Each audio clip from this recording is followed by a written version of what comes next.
Our customer is driving our technology, and it's exciting.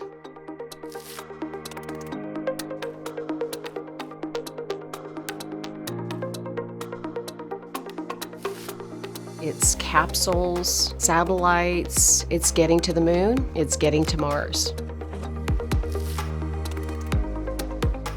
Our customers are really challenging us. They're designing various platforms, investing in space technologies.